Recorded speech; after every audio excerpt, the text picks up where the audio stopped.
तो जीवन बहुत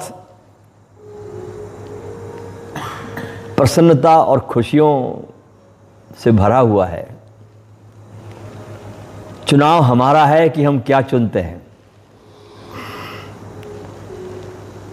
मानव के मन में सहज प्रवृत्ति होती है कि वो किसी चीज को अच्छा कहता है तो किसी को बुरा कहता है।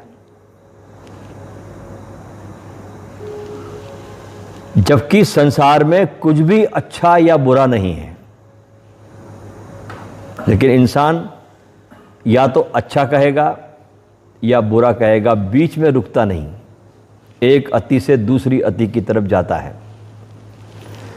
हर बात दूसरी किसी बात के परिप्रेक्ष्य में अच्छी या बुरी साबित होती है।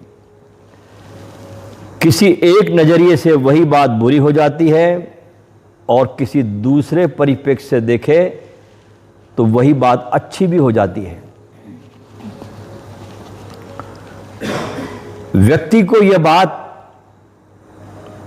याद रखनी चाहिए कि फला व्यक्ति अच्छा है या फला व्यक्ति बुरा, इस तरह किसी के लिए भी कभी भी कोई टिप्पणी नहीं करनी चाहिए। क्योंकि जिसको आप अच्छा कह रहे हो वह शायद किसी दूसरे के लिए बुरा भी हो सकता है। और संसार में तो संबंधों को बिगड़ते पल भर भी लगता नहीं। कल जो तुम्हारे पर जान देने के लिए तैयार थे, वे कल तुम्हारी जान लेने को भी तैयार हो जाते हैं। यहाँ संसार के संबंध ऐसे ही है, क्योंकि संसार के सारे संबंध स्वार्थों पर आधारित है। एक दूसरे के स्वार्थों का मकड़ जाल है। उसमें से जरा भी कोई जाल तोड़ने की कोशिश करता है और किसी के स्वार्थों को चोट पड़ती है, अचानक उसका ओरिजिनल चेहरा सामने आ जाता है। जिसको आप बुरा कह रहे हैं संसार में, वो भी किसी दूसरे के लिए भला हो सकता है। जैसे उदाहरण के लिए चाकू को ले लो आप। चाकू अगर किसी के पेट में आप भोंक दो तो वो बुरी चीज हो जाती है।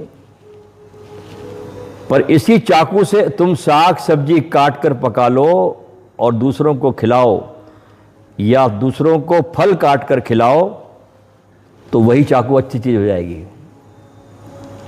किसी के पेट में आपने भोंक दिया तो वो बुरा हो गया।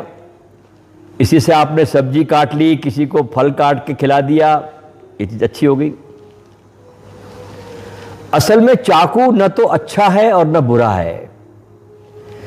इसी चाकू से तुम किसी की हत्या भी कर सकते हो और इसी चाकू से एक डॉक्टर सर्जरी भी करता है। असल में किसी के बुरे या अच्छे होने का सिर्फ एक ही आधार है कि उस वस्तु का प्रयोग किस प्रकार से किया जा रहा है। संसार को हम किस आयाम से देखते हैं, अपने पास चीज़ों का हम किस प्रकार से उपयोग करते हैं, इस पर सारा आपका जीवन निर्भर है।